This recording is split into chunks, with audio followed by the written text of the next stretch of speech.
यतो यतो निश्चलति मनः चञ्चलम् अस्थिरं ततस्ततो नियम्येत आत्मन्येव वशं नये। अनुवाद तात्पर्य श्रील प्रभुपाद जी के द्वारा। श्रील प्रभुपाद की जय। मन अपनी चंचलता तथा अस्थिरता के कारण जहाँ कहीं भी विचरण करता हो, मनुष्य को चाहिए कि उसे वहां से खींचे और अपने वश में लाए। तात्पर्य श्रील प्रभुपाद जी के द्वारा। श्रील प्रभुपाद की जय। मन स्वभाव से चंचल और अस्थिर है, किंतु स्वरूप सिद्ध योगी को मन को वश में लाना होता है। उस पर मन का अधिकार नहीं होना चाहिए। जो मन को तथा इंद्रियों को भी वश में रखता है वह गोस्वामी या स्वामी कहलाता है, और जो मन के वशीभूत होता है वो गोदास अर्थात इंद्रियों का सेवक कहलाता है। गोस्वामी इंद्रिय सुख के मानक से भिन्न होता है। दिव्य इंद्रिय सुख वह है जिसमें इंद्रिया ऋषिकेश अर्थात इंद्रियों के स्वामी भगवान श्री कृष्ण की सेवा में लगी रहती है। शुद्ध इंद्रियों के द्वारा श्री कृष्ण की सेवा ही कृष्ण चेतना या कृष्ण भावनामृत कहलाती है। इंद्रियों को पूर्ण वश में लाने की वही विधि है। इससे भी बढ़कर बात यह है कि यह योगाभ्यास की परम सिद्धि भी है। ओम अज्ञानतिमिरान्धस्य ज्ञानाञ्जनशलाकया चक्षुरुन्मिलितं येन तस्मै श्रीगुरुवे नमः। श्रीचैतन्यमनोभीष्टं स्थापितं येन भूतले स्वयं रूपा कदा मह्यं ददाति स्वपदान्तिकं। वन्देऽहं श्रीगुरो श्रीयुतपदकमलं श्रीगुरुन् वैष्णवांश्च। श्रीरूपं साग्रजातं सहगण रघुनाथान्वितं तं सजीवं साद्वैतं सावधूतं परिजनसहितं कृष्ण चैतन्यदेवं श्रीराधा कृष्णपादान् सहगण ललिता श्रीविशाखान्वितंश्च।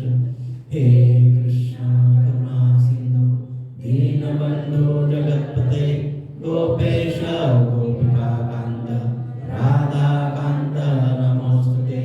तप्तकाञ्चन गौराङ्गी श्रीराधे वृन्दावनेश्वरी वृषभानुसुते देवी प्रणमामि हरिप्रिये। वाञ्छाकल्पतरुभ्यश्च कृपा सिन्धुभ्यैव च पतितानां पावनेभ्यो वैष्णवेभ्यो नमो नमः। जय श्री कृष्ण चैतन्य प्रभु नित्यानंद श्री अद्वैत गदाधर शिवासादि गौर भक्तवृंद। हरे कृष्ण कृष्ण कृष्ण हरे हरे, हरे राम राम राम हरे हरे। हरे कृष्ण कृष्ण कृष्ण हरे हरे, हरे राम राम राम हरे हरे। हरे कृष्ण कृष्ण कृष्ण हरे हरे, हरे राम राम राम हरे हरे। श्रील प्रभुपाद की जय।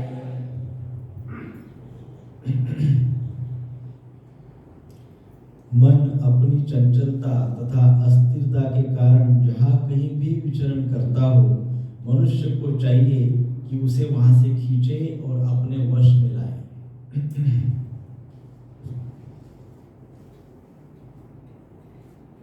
पिछले श्लोक में भगवान ने कहा था कि मन उनमें लगाकर अन्य कुछ भी चिंतन नहीं करना चाहिए, है ना। केवल भगवान में ही मन लगाना चाहिए। ऐसी चर्चा हमने पूर्व में देखी थी। और फिर जब भगवान में मन लग जाता है तो फिर अन्य चिंतन नहीं करना चाहिए, दूसरी बातों का चिंतन नहीं करना चाहिए। सो अर्जुन के मन में ये बात आया कि क्या मन जब भगवान में लगाया जाएगा और दूसरी बात का चिंतन नहीं किया जाएगा तो क्या ये सुनिश्चित हो जाएगा कि मन पुनः विचलित न हो?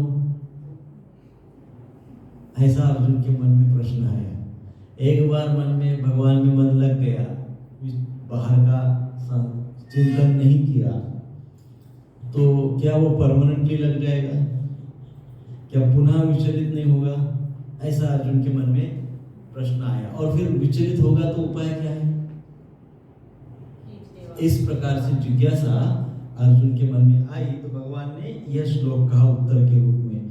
तो भगवान उत्तर में इस श्लोक में कहते हैं कि मन चंचल होने के कारण जहां जहां भी भागता है वहां वहां से मन को पकड़कर परमात्मा में लगाना चाहिए। वहां से मन को पकड़ के अर्थात खींच कर लाना चाहिए और फिर भगवान में लगाना चाहिए। फिर मन भागेगा, फिर खींच के लाओ, फिर भगवान में लगाओ, फिर भागेगा, फिर खींचो, फिर लगाओ। This is a continuous process, है ना? तो ये चलता रहेगा, है ना? यतो यतो निश्चलति मनः चंचलम अस्थिरम। अब ये मन का विशेषता बता रहे हैं, अर्थात how to deal with distracted mind, है ना? इस श्लोक में बताया गया है कि जो माइंड डिस्ट्रैक्टेड होता है, माइंड अस्थिर होता है, मन अस्थिर मन के साथ कैसा व्यवहार किया जाए।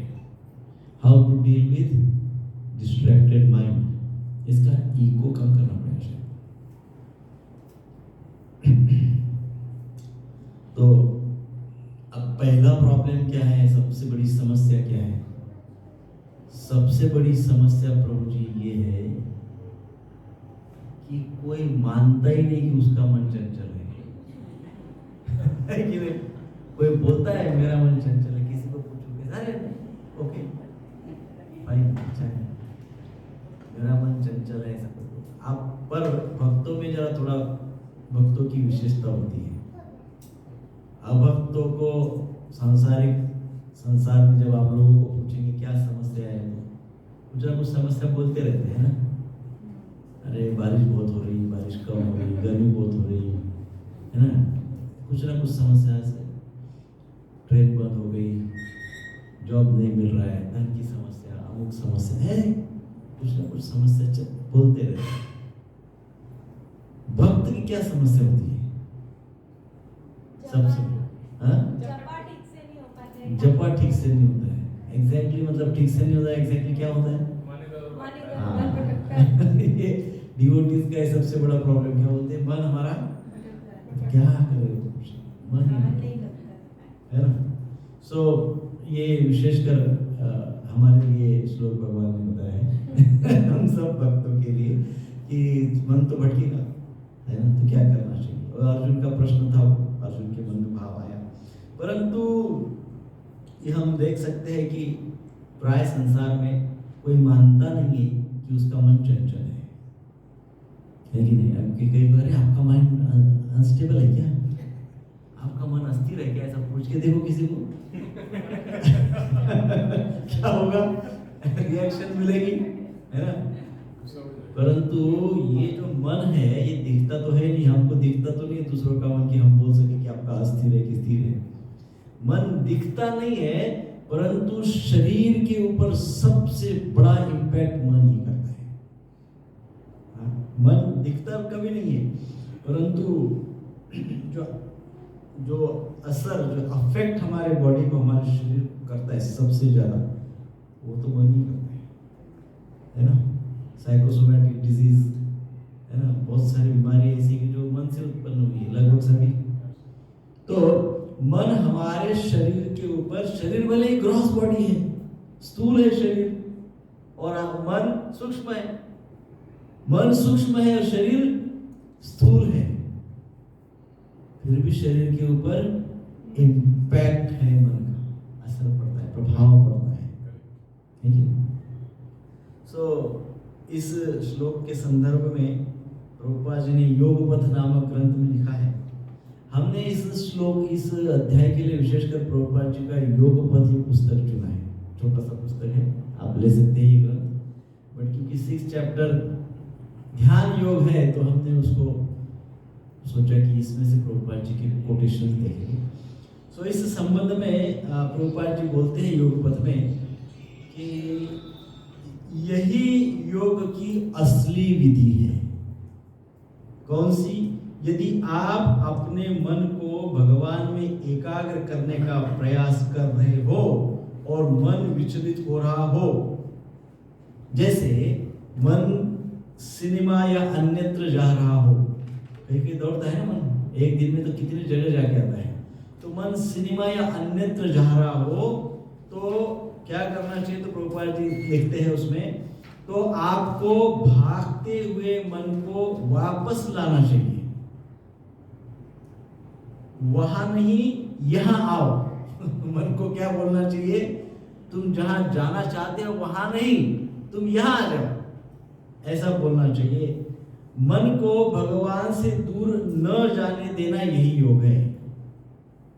मन को भगवान से दूर नहीं जाने देना। मन दूर भागते रहता है भगवान से। जब मन बहुत ही ज्यादा दूर भगवान से भागता रहेगा तो दुर्भागी हो जाएगा, उसको बोलते दुर्भागी, है ना। और जो मन भगवान के पास निकट भगवान के चरणों में लग जाएगा तो उसको कहते हैं सौभागी, सौभाग्यशाली। जो दूर जाता है भगवान के चरणों से, समझ लीजिए कि उसका दुर्भाग्य भी शुरू हो गया है। जो मन को भगवान के चरणों से दूर न जाने देना, अर्थात मन को भगवान के चरणों में स्थित कर देना, स्थिर कर देना, उसी को योग कहते हैं। प्रभुपाद जी बोल रहे हैं, हम जो भी करें उसे भगवान से जोड़कर अपने आप को कृष्ण भावनामृत में लगाएं। हम जो भी कर रहे हैं उसको भगवान से जोड़ देना चाहिए और फिर अपने आप को कृष्ण भावनामृत में लगा देना चाहिए, भगवान की सेवा में लगा देना चाहिए। एक्टिविटीज को, विचारों को, स्वभाव को, प्लानिंग्स को भगवान से जोड़ देना चाहिए और फिर अपने स्वयं को कृष्ण भावना भावित बना देना चाहिए। क्या करना चाहिए? कृष्ण भावना भावित बना देना चाहिए। कृष्ण भावना में या कृष्ण भक्ति में या कृष्ण की सेवा में लगा देना चाहिए। इस प्रकार से प्रभुपाद जी योगपथ नामक ग्रंथ में हमको बताते हैं।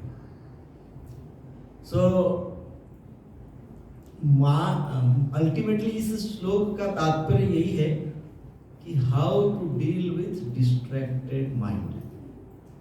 डिस्ट्रैक्टेड माइंड जो है, विचलित मन है, इसके साथ कैसे डील कर सकते हैं। सबसे पहले उसके साथ यदि हमको डील करना है, डिस्ट्रैक्टेड माइंड के साथ, तो सबसे पहली बात है हमको मन को समझना पड़ेगा, मन की हरकतों को समझना होगा, है ना। यदि हम नहीं समझेंगे मन को, मन की हरकतों को, तो हम मन को नियंत्रित कैसे करेंगे, मन को स्थिर कैसे करेंगे? कर ही नहीं पाएंगे। क्यों? क्योंकि हम मन को समझ ही नहीं रहे। तो सबसे पहले हमको मन को समझना है, मन की हरकतों को समझना है। कभी कभी मन बच्चों जैसा करता है, छोटे छोटे बच्चे होते हैं ना, तो कभी कभी मन बच्चों जैसी हरकतें करता है ना। बच्चे कैसे हरकत करते हैं? यदि बच्चों को खुला छोड़ा जाए, बच्चों को खुला छोड़ दिए, तो उनके पास जितनी भी एनर्जी है बच्चों के पास, वो सारी एनर्जी को खर्चा कर देंगे। क्या कर देंगे बच्चे? सारी एनर्जी एकदम खेल के, कूद के, इधर उधर भटक के, क्या करेंगे? एकदम समाप्त कर देंगे, अपनी सारी एनर्जी को भटकने में खर्च कर देंगे, खेल कूद, उछल कूद में खर्च कर देंगे। और जब बच्चों को उस एनर्जी की उनकी जरूरत होगी तो उस समय एकदम थक कर सो जाएंगे। होता है ना ऐसा बच्चों के साथ? अरे आप बोलेंगे अरे चलो अभी पढ़ाई करो, तब तो सो जाएगा। क्यों? एनर्जी यूज कर लिया, पूरी एनर्जी यूज कर लिया। कहाँ पे? और पूरी कर दिया, वो थोड़ी भी नहीं बचेगी। क्या कर दिया? फुल एनर्जी को यूज कर दिया, जरा सी भी एनर्जी को बचाया। सो मन एग्जैक्टली ऐसा ही होता है। सो प्रभुपाद जी इसलिए योग पथ में हमको यही बात समझा रहे हैं। प्रभुपाद जी इसलिए बोलते हैं कि in order to conserve our energy, हमारे एनर्जी को, हमारे शक्ति को यदि कंजर्व, यदि बचाना चाहते हैं, शक्ति को अपने पास रखना चाहते हैं, तो क्या करना होगा? Bring back your mind. जो बच्चा इधर उधर हजारों एक्टिविटी में इन्वॉल्व रहता है, कुछ करते रहता है, तो वैसे ही मन भी कुछ विचारों में एंगेज रहता है। तो यदि हम अपनी शक्ति को बचाना चाहते हैं तो मन को ये सैकड़ों विचारों से खींच के लाओ, उसमें एनर्जी बहुत जाती है इतने सारे विचारों में।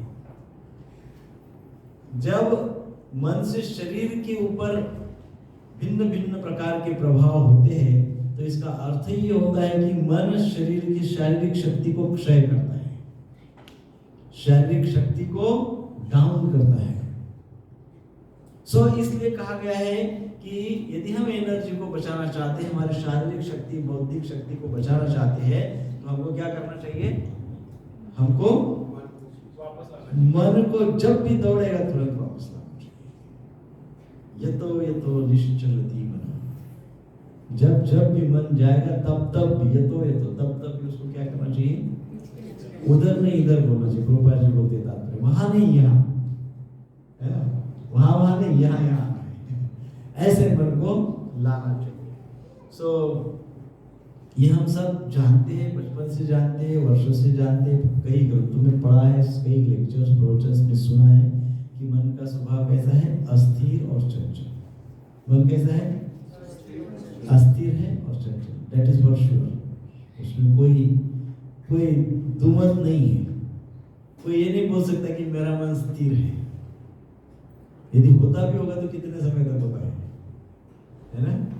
सो प्राय ज्यादातर यहाँ योगी यदि हमको होना है, भक्त यदि हमको होना है, ध्यान यदि हमको करना है, ध्यान योग यदि हमको यशस्वी करना है, सक्सेसफुली हमको ध्यान योगी बनना है, तो ये हमको मन के स्वभाव को समझते हुए उसका जो स्वभाव है ध्यान योगी बनने के पहले, ध्यान योगी बनने के बाद तो स्थिर हो जाएगा, चंचलता कम हो जाएगी। तो ध्यान योगी बनने के पहले अस्थिर और चंचल है ना? परंतु जो स्वरूप सिद्धि जिनको प्राप्त हुई होती है, जो योगी होते हैं, जो शुद्ध भक्ति करते हैं, शुद्ध भक्त होते हैं, जिनको स्वरूप सिद्धि प्राप्त है, प्रभुपाद जी तात्पर्य में लिखते हैं, उन लोगों को तो स्वयं के मन को नियंत्रित करने का, जो लोग योगी होते हैं, प्रभुपाद जी लिखते तात्पर्य में, उनको अपने मन को तो नियंत्रित करना ही होता है, अन्यथा योगी ही नहीं बनेगा। योगी बनना है, भक्ति करना है, शुद्ध भक्ति प्राप्त करना है, तो हमको क्या करना है? मन को नियंत्रित करना ही करना है, मन को कंट्रोल करना ही करना है। हमको सक्सेसफुल यशस्वी जीवन चाहिए तो हमको मन को कंट्रोल करना ही करना है। हमको भक्तिमय जीवन चाहिए तो मन को नियंत्रित करना ही करना है, मन को स्थिर करना ही करना है। सो मन का योगी पे नियंत्रण नहीं होता है, योगी का मन पे नियंत्रण होता है।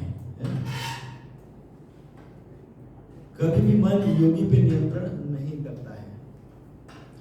परंतु यदि हमारे जैसे लोगों की चर्चा की जाए तो हम साधारण जो लोग होते हैं, उनका मन तो कभी भी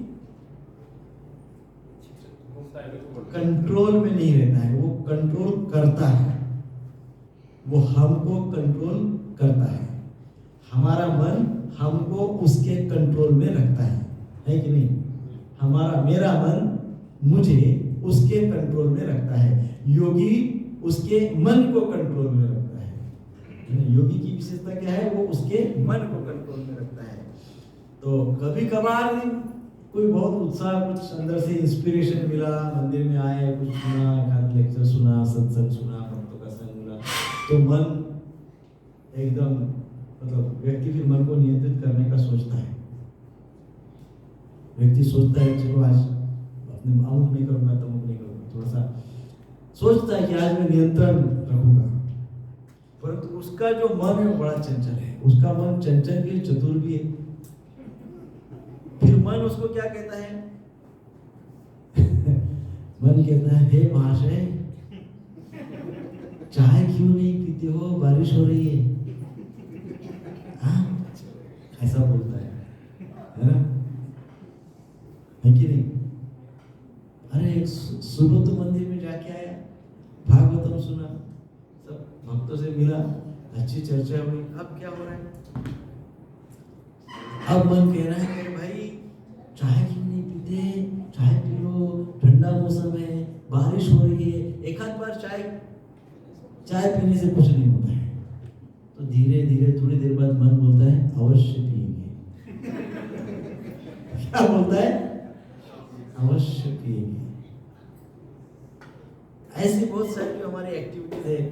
कई बार स्वादिष्ट भोजन करने की इच्छा होती है, घर का प्रसाद पाप आगे, कभी कभी ऐसे लगता है कि थोड़ा स्वादिष्ट चाहिए, परंतु कंट्रोल है। अच्छा, प्रसाद के सिवाय कुछ नहीं खाना है, कंट्रोल है, तो भाई भगवान को भोग लगा के प्रसाद के रूप में ही खाते हैं।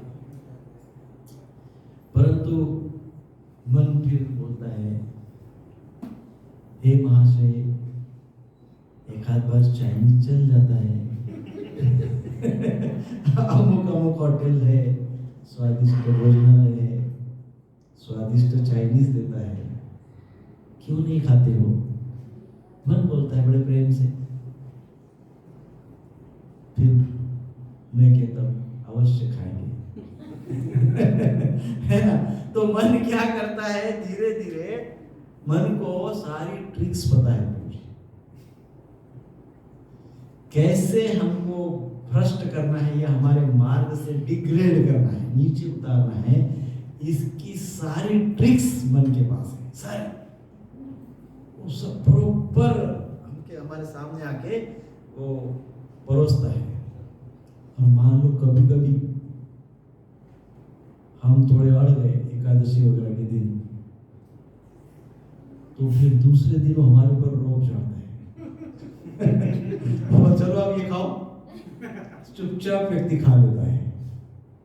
तो मन बायबू और क्रूक, प्रेम से और जबरदस्ती, दोनों स्टाइल से हमारे ऊपर नियंत्रण रखता है कि नहीं? दोनों टाइप से, दोनों प्रकार से, जिस पद्धति से संभव हो वो हमारे ऊपर नियंत्रण रखता है। सो भौतिक जीवन की एक्चुअली व्याख्या क्या है? भौतिक जीवन अर्थात ऐसा जीवन जो मन या इंद्रियों के द्वारा नियंत्रित होता है। भौतिक जीवन अर्थात कौन सा जीवन? जो मन और इंद्रियों के द्वारा। सोचना चाहिए, मैं मन के द्वारा नियंत्रित हूँ क्या? यदि मैं मन के द्वारा नियंत्रित हूँ तो इसका अर्थ है मैं भौतिक जीवन जी रहा हूँ। मैं मन को नियंत्रित नहीं कर रहा हूँ, मन मुझे नियंत्रित कर रहा है। What does it means? मैं भौतिक व्यक्ति, भौतिकता में फंसा हुआ हूँ, मैं भौतिक जीवन जी रहा हूँ। कौन सा जीवन? भौतिक जीवन। और फिर ऐसे वक्त इंद्रियां भी मन को सपोर्ट करती है। हाँ, जब ऐसे ऐसे प्रलोभन मन देता है तो इंद्रियां भी फुल सपोर्ट करती है मन को, पूर्णता। जब स्वामी मन जो है, स्वामी के रूप में जब आता है, आज्ञाकारी के रूप में आता है, तो मन आज्ञा देता है, बोलता है जाओ देखो, तो तुरंत आंखें सिनेमा देखने के लिए लालायित हो जाती है। फिर आंखें ब्रेन को सिग्नल देती, नहीं देखना है, दृश्य देखना है, फिर व्यक्ति निकल पड़ता है ना? मन इंद्रियों को आज्ञा करता है, ऑर्डर करता है, और फिर इंद्रियां दौड़ती है स्वामी के आदेश में। मन इंद्रियों का स्वामी है, स्वामी आदेश देता है, फिर इंद्रियां दौड़ती है। सो फिर आगे आखिर जो है विषय वस्तु को देखने के लिए लालायित हो जाती है। सो कभी कभी मन किसी स्थान पर जाने के लिए आज्ञा छोड़ता है, कोई ऐसी जगह पर जाने के लिए आज्ञा छोड़ता है, तो अपने आप पैर क्या करते हैं? वो दिशा में चलना शुरू कर देते हैं। आज शनिवार को आपके मन ने आ गया कि अब पैर को भगवत गीता के क्लास में जाओ, बाय हुक और क्रुक, बारिश हो कि नहीं हो, तो आप लोग आगे बहुत से लोग नहीं है जो बारिश आएगी। वर्ल्ड कप फाइनल है, तो आप लोग काफी अच्छी तपस्या करते आए। आप लोग लगभग योगी है। योगी की एक टेस्ट आपने पास की है। सो हमारा ये जो क्लास है, चाहे बारिश हो चाहे तूफान हो, क्लास तो होती है। तो यदि कोई मंदिर का कोई उपक्रम, कोई प्रोजेक्ट या कोई एंगेजमेंट नहीं है तो हमारी क्लास होती ही होती है। सो इस प्रकार से मन के निर्देशन में रहने का अर्थ है इंद्रियों को मन के अधिकार में छोड़ने का, है ना।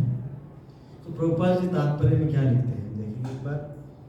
प्रभुपाद जी तात्पर्य में लिखते हैं, जो व्यक्ति इंद्रियों के नियंत्रण में रहता है वह गोदास कहलाता है ना। तात्पर्य में लिखा है प्रभुपाद, उसको क्या कहते हैं, गोदास।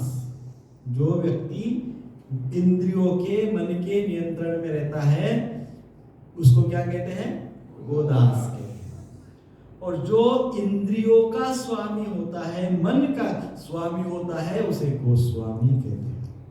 उन्हें क्या कहते हैं, गोस्वामी। दो प्रकार की व्यक्तित्व है, एक है गोदास और एक है तो गोस्वामी। सरनेम रखने से कुछ नहीं होता है। किसी का सरनेम गोस्वामी होगा तो उसका अर्थ ऐसा नहीं होता है कि उनका मन कंट्रोल में है कि नहीं। वो तो विशेषण, विशेषता क्या है, जिसका मन नियंत्रण में है, जिसकी इंद्रियां नियंत्रण में है, उसको गोस्वामी कहते हैं। क्या कहते हैं, गोस्वामी कहते हैं। गोपाल जी तात्पर्य नहीं बोलते। सो जब मन ही स्वामी हो जाता है, मन ही हमारी इंद्रियों को नियंत्रित करता है, तो फिर जो इंद्रियां कार्यकलाप करती है उससे जो अनुभव उत्पन्न होते हैं, वो अनुभवों का भी सुख और दुख के रूप में मन ही अनुभव का, मन के पास ही स्टोर हो जाता है। जैसे फॉर एग्जाम्पल, मन ने आज्ञा किया पैरों से चलना है, तो मन की आज्ञा के कारण पैर चलते चलते चलते चलते गए, बहुत सारा चल के आ गए। चल के आने से जो पैर दर्द होने लगे, तो पैर दर्द होने लगे, तो ये अनुभव किसको हुआ, मन को ही हुआ। मन को ही दुख का अनुभव हुआ। और मन ने कहा कि कुछ नहीं, अब आज बस सोते ही रहो, बस सोते ही रहो। तो सोते ही रहे, तो सोते ही रहने का अनुभव किसको हुआ, मन को हुआ। सारे अनुभव तो मन को होते हैं, इसलिए मन ही सुख तथा दुख का कारण है। क्योंकि इंद्रिया अनुभव नहीं कर सकती, इंद्रिया अनुभव नहीं कर सकती। अनुभव कहाँ होता है, मन में होता है। हमने पूर्व में एक उदाहरण दिया था, एक 18 साल का यंग जिम में जाने वाला एकदम बॉडी बिल्डर बच्चा अपने गांव गया। गांव में तो खेती होती है, तो अपने दादाजी के साथ खेत में गया।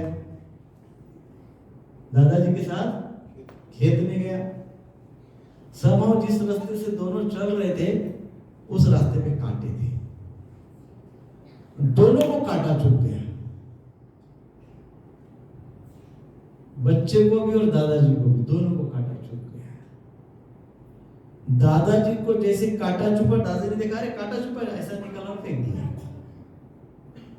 बच्चे को जैसे कांटा चुभा तो गिर गया, अरे बाप रे कितना पेन हो रहा है, कितना अंदर चला गया, अरे खून निकल रहा है, मैं तो चल नहीं सकता, मैं तो उठ नहीं सकता, तो निकालो, एकदम गिर गया। और बच्चा एकदम हट्टा कट्टा 6 फीट हाइट, एकदम बॉडी बिल्डर। और दादाजी 75 इयर्स, एकदम थीन ओल्ड पर्सन। और उन्होंने कांटा निकाला, फेंक दिया, और बच्चा ऐसा क्यों हुआ? अनुभव कहाँ हो रहा है दुख का? तो जिसका मन स्ट्रांग होगा, वो दुख का जो भी अनुभव होगा वो एब्सॉर्ब कर लेगा। जिसका मन कमजोर होगा, अस्थिर होगा, अनस्टेबल होगा, जिसके मन में हजारों हजारों विचार होंगे। मन अस्थिर कैसे होता है? बहुत सारे विचार उत्पन्न होने से। और बहुत सारे विचार उत्पन्न होने के बाद मन क्या करता है, सारे विचारों को अटेंड करने का प्रयास करता है, और इतने विचारों को अटेंड करने के चक्कर में मन भ्रष्ट हो जाता है, दुर्बल हो जाता है। और इसलिए दादाजी गांव में रहते, सुबह उठते, खेत में जाते, शाम को आते, आराम करते, प्रसाद पाते, मेहनत करते, बस हो गया। परंतु शहर में 18 साल के बच्चे के पास फेसबुक है, यूट्यूब है, और क्या है, व्हाट्सएप है, सारी दुनिया उसकी मुट्ठी में। तो प्रचंड विचार है उसके, और प्रत्येक विचार को वो अटेंड करता है। प्रत्येक विचार जो थॉट उसमें क्रिएट हो रहे हैं इसके मन में, प्रत्येक विचार को क्या करता है, अटेंड करता है। तो इतना अटेंड करेगा तो उसकी एनर्जी कहाँ रहेगी, उसकी एनर्जी थक जाएगी, उसकी एनर्जी अर्थात डिग्रेड हो जाएगा। सो फिर थोड़ी भी जख्म हो जाएगी ना, तो उसके पास सहन करने की क्षमता नहीं रहेगी। ये तो उसको काटा चुप गया, लेकिन कोई हूं भी करेगा तो उसको सहन नहीं होगा। हाँ, इनटॉलरेंट हो जाएगा व्यक्ति। और इनटॉलरेंस क्या है, कमजोरी है, वीकनेस है, दुर्बलता है कि नहीं? तो वो दुर्बल होता जाएगा। इसलिए दूसरे पंक्ति में क्या कहा है, ततः ततः नियम्य एतद् आत्मानि एव वशम नयेत्, यतो यतो ततो ततो, जहां जहां वहां वहां। जहां जहां मन जाएगा वहां वहां से उसको उठाओ। यतो यतो ततो ततो, यहां पे कहा है ततो ततो, अर्थात वहां वहां से मन को कैसा करना है, खींच कर उसे भगवान के, परमात्मा के वश में करना है, ऐसा कहा। जहां जहां जाएगा वहां वहां से उसको खींचकर परमात्मा के वश में रखना है, ताकि हमारी शक्ति को वो क्षय न कर सके, है कि नहीं? हमारी शक्ति वेस्ट न हो, इसलिए दूसरे पंक्ति में इस श्लोक के कहा गया है कि वहां से उसको खींच के लाना है। प्रभुपाद जी तात्पर्य में लिखते हैं, मन स्वभाव से चंचल तथा अस्थिर है, किंतु स्वरूप सिद्ध योगी को मन वश में लाना होता है। परंतु जो सक्सेसफुल होना चाहता है जीवन, जो सक्सेसफुली भक्ति करना चाहता है, यशस्वी होना चाहता है, मनुष्य जीवन का सार्थक करना चाहता है, स्वरूप सिद्धि प्राप्त करना चाहता है, उस योगी को तो मन वश में लाना होता ही होता है, अन्यथा वो अपने कार्य में यशस्वी नहीं होगा।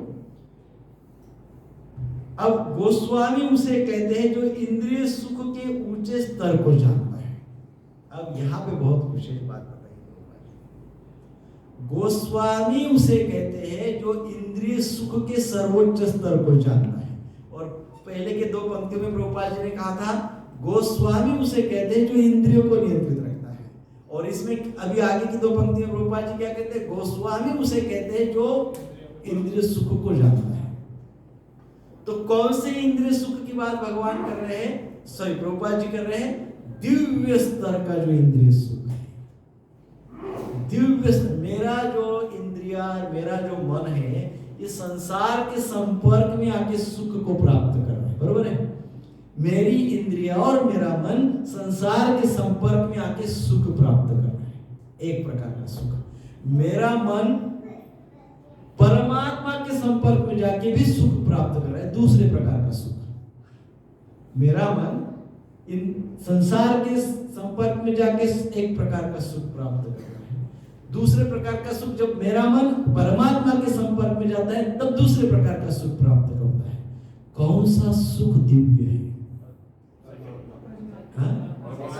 भगवान को, परमात्मा के पास जाने वाला जो सुख है वो दिव्य है। इसलिए यहाँ पे ये बताया गया कि जो गोस्वामी होते हैं वो ये जानते हैं कि मन को कौन सा सुख देना चाहिए, टेम्पररी सुख देना चाहिए कि परमानेंट सुख देना चाहिए। कौन सा सुख देना चाहिए? परमानेंट सुख देना चाहिए। और इसलिए वे जानते हैं कि परमानेंट अर्थात दिव्य सुख क्या होता है। तो इसलिए दिव्य इंद्रिय सुख वह है जिसमें इंद्रिया ऋषिकेश की सेवा में लगी रहती है। इंद्रिया किस में लगी रहती है? भगवान की सेवा में, परमात्मा की सेवा में, परमात्मा के संपर्क में लगी रहती है। उसमें इंद्रियाओं को दिव्य सुख का अनुभव होता है। वो रियल सुख है। वो ऐसा सुख है जो परमानेंट है, समाप्त होने वाला नहीं है। कैसा है? परमानेंट है। उस सुख को कौन जानते हैं? जो गोस्वामी है वो जानते हैं, है ना? श्रीमद् भागवतम के 11वें स्कंद का 23वां अध्याय है। उसमें 23.42 हाँ 11:23-42 नायं जनो में सुख दुख हेतु न देवतात्मा ग्रह कर्म कलह मनः परम कारणमामनन्ति संसार चक्रम परिवर्तयेद्यत्। तो बंती ब्राह्मण बीजुवाच, वो कह रहे हैं कि ये लोग मेरे सुख दुख का कारण नहीं है। ये जो लोग हैं अर्थात जन, नायम जनो, अर्थात ये जन, ये लोग मेरे सुख और दुख का कारण नहीं है। न ही देवात्मा ग्रह कर्म कला, ना ही देवी देवता मुझे सुख और दुख देने वाले हैं। मेरा अपना शरीर भी मुझे सुख और दुख देने वाला नहीं है। ग्रह, ये जो ग्रह तारे राहु केतु शनि मंगल बुध वगैरह जो बोलते हैं ना, ये मेरा शनि खराब है, ऐसा हो रहा है वैसा। तो इस श्लोक में कह रहे हैं ना ही ग्रह मुझे सुख दुख देने वाले हैं, ना ही इवन मेरे पिछले कर्म मुझे सुख दुख देने वाले हैं। और इतना ही नहीं, वो कहते हैं ना ही समय भी मुझे सुख दुख देने वाला है। ये कोई मुझे सुख दुख देने वाले ना सुख देते ना दुख देते। ना संसार मुझे सुख देता है, ना लोग मुझे सुख देते हैं। ना संसार मुझे दुख देता है, ना लोग मुझे दुख देते हैं। ना समय मुझे सुख देता है, ना समय मुझे दुख देता है। ना मेरी इंद्रियां मुझे सुख देती है, ना मेरी इंद्रियां मुझे दुख देती है। कौन ये सुख और दुख देता है? संसार चक्रम परिवर्तयेद्यत्। तो कहा गया है बल्कि यह मन ही है जो सुख दुख का कारण बनता है। क्या बोल रहे श्रीमद् भागवतम में? कोई कारण नहीं है मेरे सुख और दुख का। मेरे सुख और दुख का कारण एक ही कौन है? मन है। ओनली माइंड जो सुख दुख का कारण बनता है। और फिर ऐसा सुख दुख का कारण बनने से होता क्या है? सुख दुख का ऐसा कारण बनने से पुनरपि जननम पुनरपि मरणम पुनरपि जननी जठरे शयनम, बार बार बार बार जन्म होता है। कभी कीड़े मकोड़े के रूप में, कभी कुत्ते बिल्ली के रूप में, कभी पक्षियों के रूप में, कभी कौन से रूप में, कभी कौन से रूप में, अनेकों प्रकार के रूप में, अनेकों प्रकार की माताओं के गर्भ में जन्म होते रहता है। कारण क्या है? मन। कारण क्या है? प्रभुपाद जी भी तात्पर्य में यही कहते हैं कि ग्रह तारे देवी देवता कोई नहीं है। Only what is your mind. हमारा मन ही हमको प्रताड़ित करते रहता है। हमारा मन ही हमको सुख का अनुभव कराता है। हमारा मन ही हमको दुख का अनुभव कराता है ना? फिर आगे उसी अध्याय में 45वां श्लोक है। दानं स्वधर्मो नियमो यमश्च श्रुतं च कर्माणि च सद्व्रतानि सर्वे मनो निग्रह लक्षणान्ता परो हि योगो मनसा समाधि। तो अब ये तो समस्या है कि यहाँ तक तो बातें पूरी समझ में आ गई। क्या बात समझ में आ गई? मेन बात क्या समझ में आ गई? सब कुछ मन है। मन ही सुख दुख का अनुभव करता है। मन का स्वभाव अस्थिर है। मन चंचल रहता है। मन यहाँ वहाँ भागते रहता है और मन बहुत सारे विचारों को अटेंड करते रहता है। और इसके कारण मेरी सारी शक्ति, जितनी भी शक्ति मेरे पास है, सारी शक्ति क्षीण होते रहती है। यहाँ तक तो बातें समझ में आ गई। करे क्या? तो यहाँ पे दूसरे पंक्ति में जो बताया है, क्या बताया? ततो नियम में तदात्मानि। तो करना क्या है? तो मन को खींच के वापस लाना है, वहां जाने नहीं देना है। तो वहां जाने नहीं देना है, मन को वापस लाना है। ये होगा कैसे? ये समझ में कैसे आएगा कि अरे मन गया उसको लेके आओ? हमको तो समझ में नहीं आता है। जब विषय वस्तु देखता है, मन वहां चला जाता है, अनुभव कर लेता है, बाद में समझ में आता है ये नहीं करना चाहिए था। हाँ? समझ में कैसे आएगा? समझ में आने के पश्चात मन को सॉल्यूशन क्या है? मन को खींच के लाना है, सॉल्यूशन है। कैसे करें वो? कैसे हमको मन को प्रैक्टिस कैसे होगा? कैसे पता चलेगा? तो ये जो भागवतम का 11.23.45 ये श्लोक में बताया गया है उत्तर। दानम स्वधर्मो नियमो यमश्च श्रुतंश्च कर्माणि च सद्व्रतानि। अर्थात कहा गया दान करना। व्यक्ति ने क्या करना चाहिए?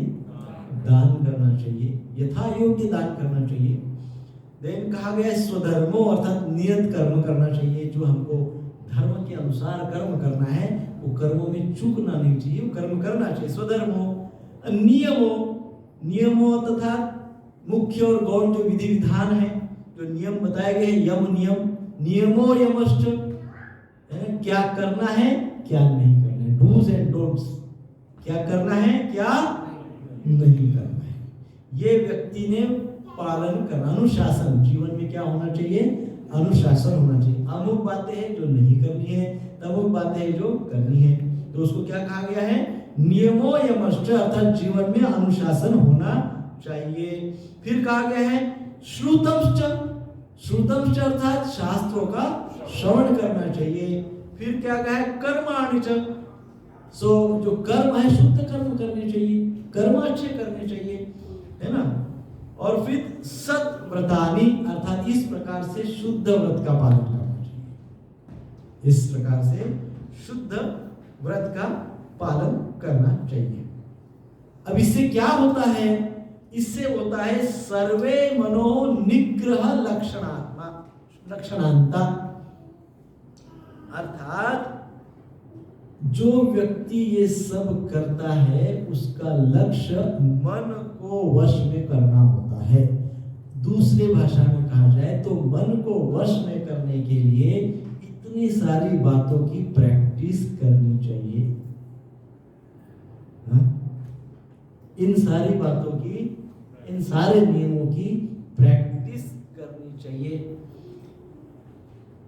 कौन सी बातों की? फिर से एक बार, दान। अभी दान करने से क्या होता है? दान करने से व्यक्ति यदि बहुत ज्यादा सेल्फिश होगा, स्वार्थी होगा, तो धीरे धीरे उसका स्वार्थ भाव कम होने लगता है, थोड़ा निस्वार्थ, थोड़ा परमार्थ करने लगता है। जो भगवान का आइडिया क्या है? भगवान का प्लानिंग क्या है? भगवान का प्लानिंग इस संसार में जो कुछ भी हो सबको मिलना चाहिए, ऐसा भगवान का प्लानिंग है। मेरा प्लानिंग क्या है? संसार में जो कुछ है मुझे मिलना चाहिए। तो मैं भगवान के साथ कंपटीशन करता हूँ। परंतु जब मेरे अंदर दान का भाव आता है, थोड़ा सा वैराग्य का भाव आता है, तो जैसे भगवान सबके कल्याण का सोचते हैं, मैं भी क्योंकि भगवान का अंश हूँ, तो अंश मात्र में मैं भी सबके कल्याण का सोचता हूँ, है ना। मैं भी सबके लिए कुछ ना कुछ करने का प्रयास करता हूँ, तो देने का भाव रखता हूँ।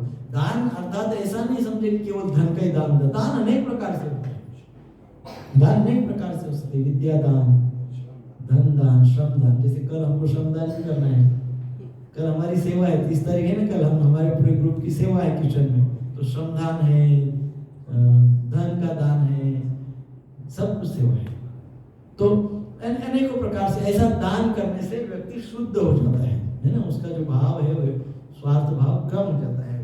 फिर नियत कर्म करना, जैसे भगवान को भगवत गीता में भगवान अर्जुन को यही समझा रहे कि नियत कर्म करो, ऑब्लिगेटरी ड्यूटी करो, धर्म के आधारित अपने कर्म करो, अधर्म के आधारित नहीं, धर्म के आधारित अपने कर्म करो, निठल्ले मत बनो है ना। भगवान नहीं बोलते जंगल में जाओ बैठ जाओ, कुछ नहीं करो, पर कैसे करो? बेस्ड ऑन धर्म शास्त्र, है ना। और सारे विधि विधानों का पालन करो। सबसे बड़ी सबसे महत्वपूर्ण बात है श्रवण करो। श्रवण ही नहीं करोगे तो क्या होगा फिर? यदि हम शास्त्र का श्रवण नहीं करेंगे तो मन श्रवण करने के लिए इंद्रियों को तो बोलेगा, फिर इंद्रिया कुछ भी श्रवण करेगी। यदि इंद्रिया शास्त्र श्रवण नहीं करेगी तो इंद्रिया फिर क्या करेगी? सब कुछ अनर्थ की बातें श्रवण करेगी, है ना।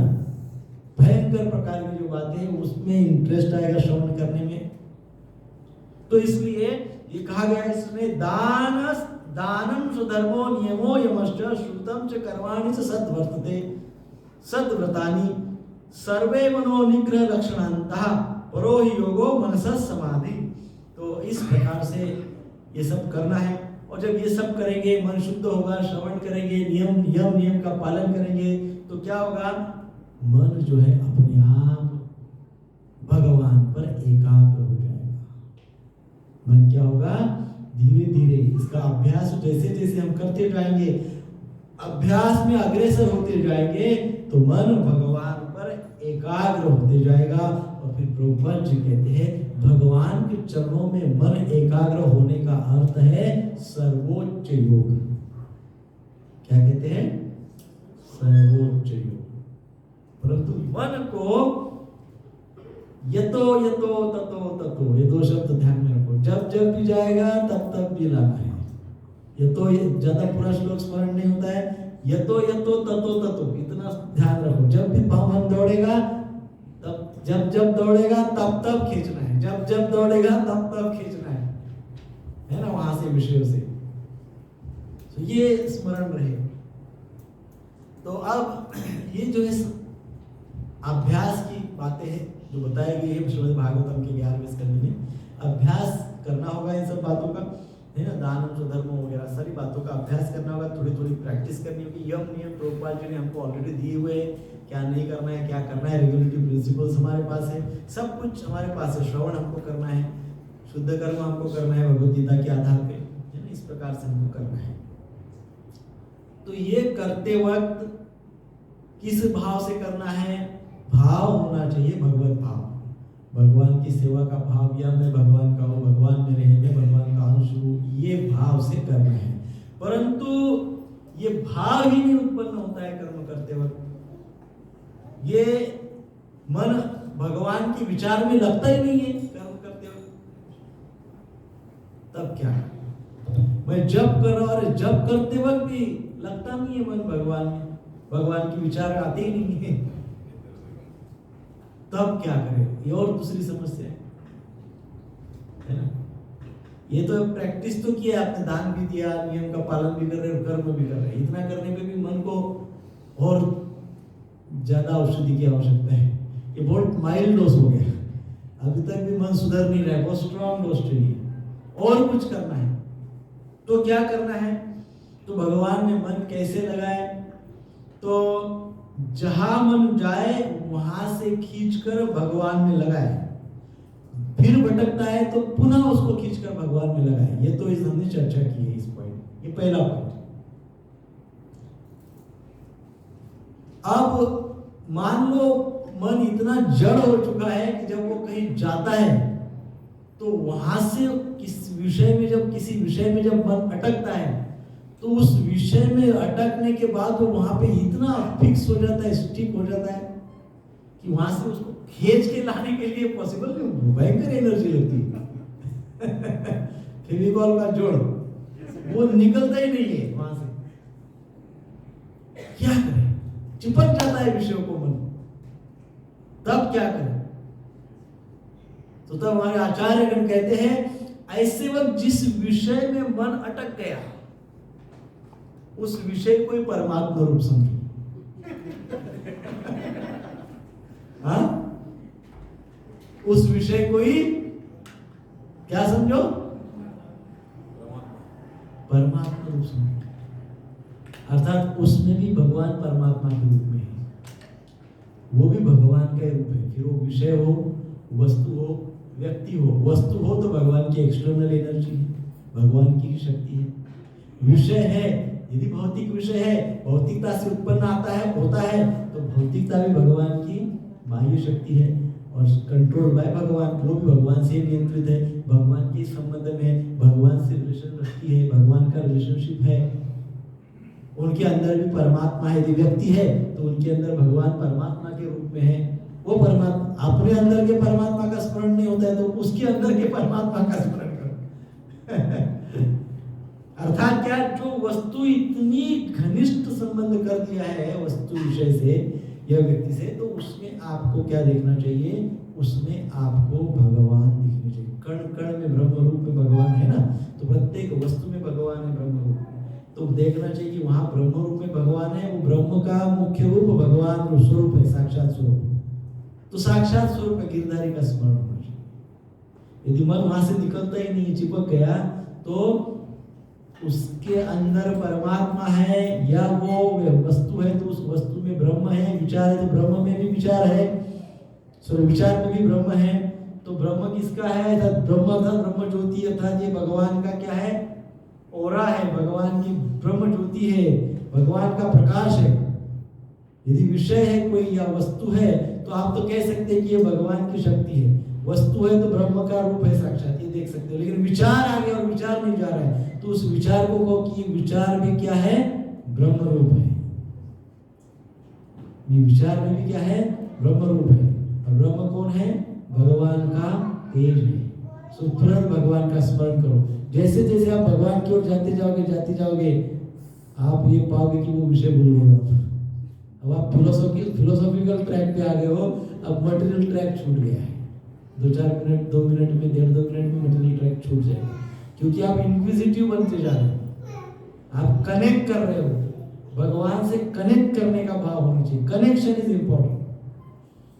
तो यदि मन को खींच के नहीं ला रहे हो तो क्या करना है, जिसमें अटक गया उसी को परमात्मा स्वरूप, ब्रह्म स्वरूप, भगवान स्वरूप बना,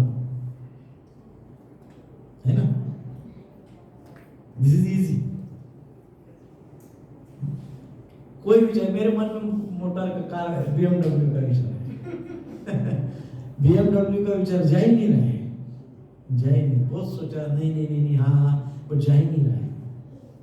अब क्या करेंगे? अब वो उसको तो परमात्मा नहीं बोल सकता हूँ मैं, तो मैं क्या कर सकता हूँ? हाँ, कार किससे बनी है? हाँ? कौन से मटेरियल से? पंच तत्व से बनी है ना, 5 तत्वों में से बनी, पृथ्वी तत्व से ही बनी है ना। दूसरा क्या, किससे बनी है? पृथ्वी तत्व है ना। कार मतलब क्या है, पृथ्वी तत्व, पृथ्वी। तो पृथ्वी तो साक्षात आपको पृथ्वी देवी का रूप दिखना चाहिए। कार के बदले कौन दिखना चाहिए? पृथ्वी देवी का। पृथ्वी देवी भगवान से कैसे कनेक्टेड है? क्योंकि भगवान की आज्ञा के अनुसार सारे जीवों का पालन पोषण पृथ्वी देवी करती है। देखो कहाँ गया विषय, कहाँ विषय गया, BMW का विषय कहाँ गया, पृथ्वी देवी पे गया, पंच तत्व पे गया। वायु देवता, अग्नि देवता, वरुण देवता, देवताओं का स्मरण हो कि वो सारे देवता कहाँ पे, विराट रूप 10वें अध्याय में जाएंगे तो सारे देवता भगवान के अंदर है ना। तो सब कुछ तो भगवान के अंदर ही है ना। तो पहले भगवान को देखो, किसके अंदर है, गाड़ी घोड़ा सब कहाँ पे, किसके अंदर है? वो विराट स्वरूप भगवान का क्या स्वरूप है, कितना विशाल स्वरूप है। भगवान क्या है, सहस्त्र शीर्षा, सहस्त्राक्ष, सहस्त्रपाद। भगवान के सहस्त्र हाथ है, सहस्त्र आँख है, सहस्त्र मस्तक है, कितने विशाल है। लेकिन कितनी कृपा करते हैं, गिरधारी के रूप में इधर आके मेरे सामने है। मैंने क्यों गिरधारी के ऊपर ध्यान नहीं करना चाहिए, क्यों मैं गिरधारी के चरणों में ध्यान नहीं करना चाहिए? मैं कभी नहीं करता तो साल में एक बार वो आके रास्ते पे भी चलते हैं, जगन्नाथ जी के रूप में बड़ी बड़ी आँख करके मेरी ओर देखते हैं। सो कहाँ विषय हमको कनेक्ट करते हैं, इसके लिए श्रवण और अध्ययन करना चाहिए, है ना। सो कोई भी विषय हो आप, हम उसको कनेक्ट कर सकते हैं। कोई व्यक्ति है तो व्यक्ति कौन है, वो जो व्यक्ति वो है कौन? आत्मा है ना। किसका अंश है? भगवान कहते हैं ममे वंशो जीवनों के जीव भूत सनातन, ये तो मेरा अंश है। तो ये तो भगवान की है। सो इस प्रकार से हम वो विचार को वहां से हटा नहीं सकते, तो उस व्यक्ति को ही आध्यात्मिक स्वरूप में देखो। उस विषय को आध्यात्मिक बना दो, उस विचार को स्पिरिचुअलाइज कर दो, क्योंकि उससे निकाल नहीं सकते तो उसी को स्पिरिचुअलाइज करो। स्पिरिचुअलाइज करने का तरीका क्या है? कनेक्ट करो। कनेक्ट करने के लिए क्या करना होगा? थोड़ा श्रवण, थोड़ा अध्ययन करना होगा। परंतु बेसिक बातें भी हमको पता होगी ना प्रभु, तो हम कनेक्ट कर सकते हैं। और आप अपने तरीके से यदि भगवान को कनेक्ट करोगे ना, तो भी वो गलत नहीं होगा, वो सही होगा, क्योंकि आप कनेक्ट किससे कर रहे हो? जो सत्य है उससे कर रहे हो। तो नॉट रॉन्ग, आपकी कॉन्शियसनेस के अनुसार आप कनेक्ट कर रहे हैं, तो जिस प्रकार से आप कनेक्ट कर सकते हो, लेकिन कनेक्ट करने का प्रयास करें। मन किसी विषय से निकलता नहीं है, उस विषय को स्पिरिचुअलाइज करो, है ना। ये दूसरा, मन के साथ तो ट्रिक करना पड़ेगा ना। मन हमारे साथ ट्रिक करता है, तो हमको भी तो मन के साथ ट्रिक करना पड़ेगा। तो आता नहीं है क्या? आता नहीं है तो ठीक है, जहाँ है वही उसी को हम स्पिरिचुअलाइज कर देते हैं, है ना। तो जब भगवान में मन लगता है, ये प्राय डिवोटीज का एक प्रॉब्लम रहता है, हमेशा हम देखते हैं, जब भगवान में मन लगता है तो संसार की बातें बहुत याद आती है। भगवान में मन लगाने का, जैसे जप करते हैं, तो जब जप करते हैं तो संसार की बहुत सारी बातें याद आती है, और इतनी याद आती है कि जब हम सांसारिक कार्य संसार में रहते तब भी इतनी संसार की बात नहीं आती। जब हम सांसारिक कार्य में रहते हैं तब भी इतनी सांसारिक बातें याद नहीं आती है जितनी हम आध्यात्मिक कार्य में रहते तब याद, स्पेशली जब करते है कि नहीं? ऐसा होता है, कई बार ऐसा होता है। सो उसको ज्यादा सीरियसली नहीं लेना है। प्रभुपाद जी इसके ऊपर पहले पूर्व में एक्सप्लेन कर चुके हैं कि उससे चिंता करने की बात नहीं है। अल्टीमेटली क्या हो रहा है, वो विचार आ रहे हैं ना, तो आने तो एक प्रकार से सफाई हो रही है। जब हम आध्यात्मिक कार्य स्पेशली जप करने के लिए, ध्यान करने के लिए बैठते हैं, ऐसे समय ही बहुत बहुत विचार आते हैं। तो ऐसे समय विचार आने का अर्थ क्या है? जैसे मान लो अभी आप लोग यात्रा चले गए बहुत दिन के लिए, महीना भर के लिए यात्रा में निकल गए, और यात्रा 1 महीने के बाद जब आ गए घर पे, जब आपने दरवाजा खोला तो आपने देखा अरे बाप रे, 1 महीने बाद आए तो पूरे घर में क्या धूल मिट्टी पड़ी, पूरी धूल ही धूल लगी हुई है, डस्ट ही डस्ट है। अब आप क्या करेंगे? उसको झाड़ने का प्रयास करेंगे, है ना। आपके घर में जो डस्ट है 1-1.5 महीने से जमा हुई है, उसको झाड़ू से निकालेंगे। जब झाड़ू से डस्ट निकालने के लिए जाएंगे तो क्या होगा? और डस्ट पूरी उड़ेगी। फिर आपको क्या होगा? खांसी आएगा, सर्दी होगा, आंख में जाएगा, आंख से पानी आएगा, इतना सब होगा। लेकिन फिर भी आप क्या करोगे? झाड़ू तो कंटिन्यू करोगे, सफाई तो करेंगे ही करेंगे। अल्टीमेटली सफाई हो रही ना। तो वैसे ही ये मन का, जब हम लोग ध्यान करने बैठते हैं, जप करने बैठते हैं, तो अल्टीमेटली हमारे अंदर जो जन्म जन्मांतर की धूल पड़ी हुई है संस्कारों की, विपरीत संस्कार, जो भी विचार है जन्म जन्मांतर से, वो सारे धूल के रूप में हम उठा रहे हैं। उनको हम कह रहे हैं कि हे सारे बुरे संस्कारों, बुरे विचारों, उठो, निकलो यहाँ से। तो निकलते वक्त वो क्या उठ रहे हैं, तो उसका तूफान हो रहा है, वो सब डस्ट के जैसा पूरा हमारे आँख कान में घुस रहा है, अर्थात हमको वो अनकंफर्ट कर रहे हैं। परंतु रुकना नहीं है इसी वक्त, क्योंकि अल्टीमेटली क्या हो रहा है? हमारे चित्त का प्यूरिफिकेशन हो रहा है। क्या कहते हैं वो? स्वच्छता अभियान। इससे बड़ा कोई दूसरा स्वच्छता अभियान नहीं है ना। ये स्वच्छता अभियान अपना ही अपने अंदर शुरू करना है। तो हम जब करेंगे, विचार आएंगे आने, तो स्वच्छता अभियान चल रहा है ना। जब चल रहा है चलने दो, स्वच्छता अभियान चल रहा है, आने दो। At one point of time कभी तो भी ऐसा होगा कि बहुत अच्छा जब हो जाए। सो वैसे ही ये प्रॉब्लम्स होती है, विचार आते हैं, सब होता है, लेकिन आने दो, काम करने दो, अपना जब करते हो, डोंट वरी अबाउट दैट। भगवान का चिंतन करने में कई बार कठिनाई होती है, भगवान का ध्यान करने में कई बार कठिनाई होती है, क्योंकि हम क्या है, संसार को अपना मान के भगवान का चिंतन करते हैं। भगवान का जप करते हैं, नाम का जप करते हैं, ध्यान करते हैं, लेकिन जब ध्यान करने बैठे तो पहले ये मेरा है, मैं ऐसा हूँ, मेरा वो है, मैं मेरा। तो संसार को मैं अपना मानकर मेरा जप ध्यान शुरू करता हूँ। भगवान का ध्यान जप करते वक्त मैं संसार का होता हूँ, तो संसार का होते हुए मैं भगवान के नाम का जप करता हूं, इसलिए नाम जप में कठिनाई होती है कि नहीं? क्योंकि जब जप करने बैठता हूं तो मैं कौन हूं? मैं मैनेजर हूं, मैं ओनर हूं, मैं अमुक हूं, मैं तमुक हूं, मैं सोसाइटी का चेयरमैन हूं, मैं क्या क्या हूं, है ना? तो मैं क्या लेके बैठा? जप करते वक्त संसार को लेके बैठा। जप करते वक्त संसार को लेके बैठेंगे तो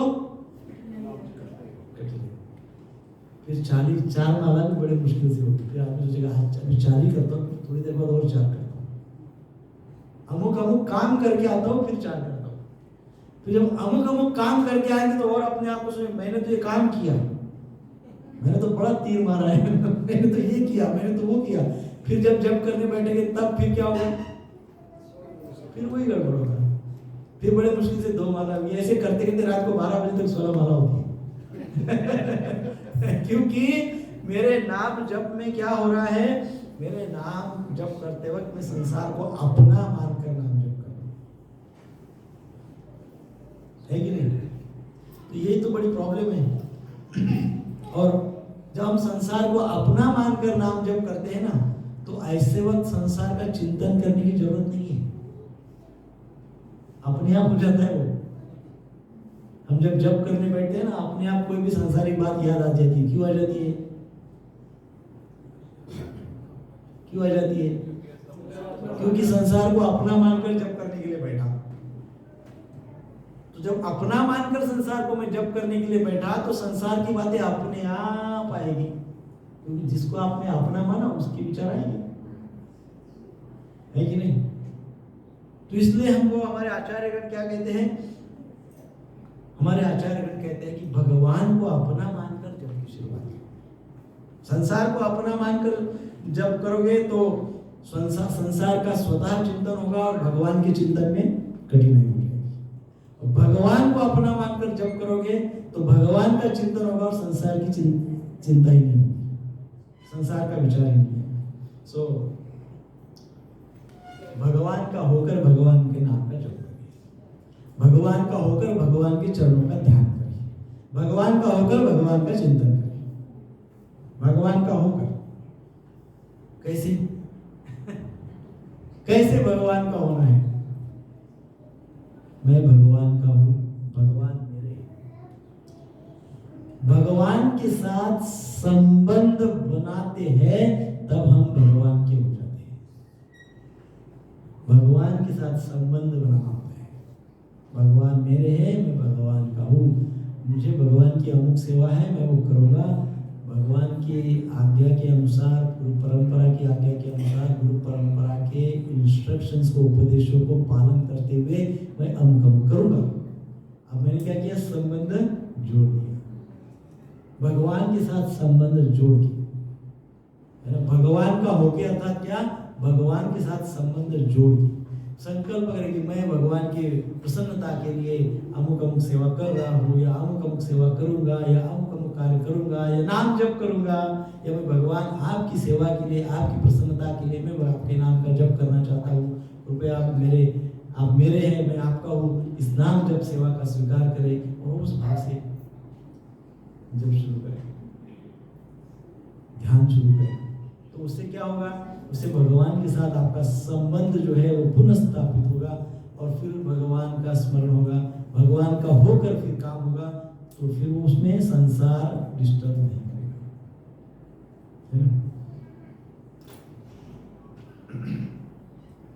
और एक विशेष बात है, जब हम भगवान का ध्यान करते हैं, जप करते हैं, तब मन में जप करने के पहले कोई काम लेके ना बैठे। जैसे अभी जैसे जब करना है, अरे 6:30 7 बज गए, 9 बजे ऑफिस पहुंचना है, 9:30 8:30 बजे तक लोकल मिलना चाहिए, फिर ऑफिस में जाके उसका ये काम, पहले उसको फोन करना है। अब ये विचार आप जब करने के पहले कर रहे हैं, मतलब आप क्या कर रहे हैं? काम लेके बैठ गए। जब करने के पहले, ध्यान करने के पहले, ध्यान करने के पहले क्या लेके बैठ गए? काम। जब करने के पहले काम लेके बैठे, फिर क्या होगा? ये अमुक तमुक जो कार्य के संकल्प आपने ले लिए, इसको मिलना था, उसको मिलना था, ये आना था, वो आना था, इसको देना था, उससे लेना था ये जो चल रहे संकल्प विकल्प, तो इसमें क्या होगा, जब हम लोग जब नाम जप करेंगे, ध्यान करेंगे, तो ये जो भी हमने बातें की हुई है, ये सारे संकल्प के रूप में अंदर बन जाते हैं। और फिर वो विचार जब करते तो कोई ना कोई एक विचार सूक्ष्म रूप में पहले आ जाता है, और बाद में हर 2 मिनट में वो विचार की सीरीज शुरू हो जाती है। जो काम को हम लेकर बैठे, वो काम के जो विचार है, वो हम जब करते वक्त शुरुआत को 1-2 आते हैं, बाद में धीरे धीरे धीरे उनकी सीरीज ही शुरू हो जाती है। हर 10 मिनट में, 5 मिनट में, 2 मिनट में 2-4 विचार, हर 2 मिनट में 2-4 विचार, उसी बारे में। और जब पूरी 16 माला हो जाती है तो आपको पता ही नहीं चलता 16 माला कैसे होगी। अरे 16 माला कैसे होगी, पता ही नहीं चला। कैसे पता चलेगा? पूरा टाइम तो क्या चल रहा था, पूरा समय तो काल्पनिक विश्व में थे, पूरे विचारों में लगे हुए थे। तो ऐसे विचार जब आते हैं, ऐसा सब होता है, तो जब करने के पहले स्वाहा बोल के उन सब की आहुति दे देना चाहिए। स्वाहा इदम कृष्णाय इदम नमः, ऐसा बोलना चाहिए। स्वाहा अर्थात क्या है, सब की आहुति दे दी है अग्नि के रूप में। भगवान अग्नि के रूप में सारे विचारों को आहुति में डाल दिए, है ना। और सारे विचार अब यज्ञ, भगवान यज्ञ देवता के रूप में आते हैं, उन्हें सारे विचारों को भस्म कर दिया है। अब आप अच्छे से जप करने के लिए बैठिए, सारे विचारों को भस्म कर आहुति दे देना चाहिए उसको। वास्तव में बोलना चाहिए स्वाहा इदम कृष्णा ही इदम नमः, ये सब कृष्ण का है, मेरा कोई विचार नहीं, कुछ नहीं, है ना, ऐसा बोलना चाहिए। तो कई बार ऐसे होता है कि अंदर के संकल्प विकल्प निकालने के लिए बहुत सारी ट्रिक्स करनी पड़ती है। आपने कभी देखा होगा, जैसे आँख है, आँख को आपने जो पलक है, पलक को बहुत फास्ट 10-12 बार ऐसे किया। जैसे मैं देख रहा हूँ कैमरे की ओर, कैमरा में मुझे देख रहा है, मैं कैमरे को देख रहा हूँ, ऐसे देख रहा हूँ, लेकिन मैं ऐसा करूँ 10-15 बार, इसे पलक झपकाऊँ, तो क्या होगा, ये जो दृश्य है वो क्या हो जाएगा, कट ऑफ हो जाएगा। ये जो दृश्य है वो क्या हो जाएगा, कट हो जाएगा। जो कंसिस्टेंसी उस दृश्य की, वो कंसिस्टेंसी ब्रेक हो जाएगी, कट ऑफ हो जाएगा। तो ऐसा कहते हैं कि जब इस प्रकार के विचार बीच में भी कभी आते हैं, तो हमने क्या करना चाहिए, 15, 20, 25, 30 बार ये पलक ऐसे फास्ट ये करनी चाहिए। उससे क्या होता है, जैसे एक्सटर्नल जो बाहरी दृश्य है वो कट ऑफ हो जाते हैं, वैसे ही आंतरिक संकल्प की जो चल रही सिनेमा मूवी, वो भी कट ऑफ हो जाती है। आंतरिक तो अर्थात मन में जो चल रहे विचारों का तांडव, जो एक के पीछे जो मन में मेंटल फ्रेम पे जो विचार आ रहे हैं बहुत सारे, तो वो विचार भी क्या हो जाते हैं, उनमें वो विचारों में रुकाव आ जाता है, वो फ्लो जो है फ्लो रुक जाता है, कट हो जाता है।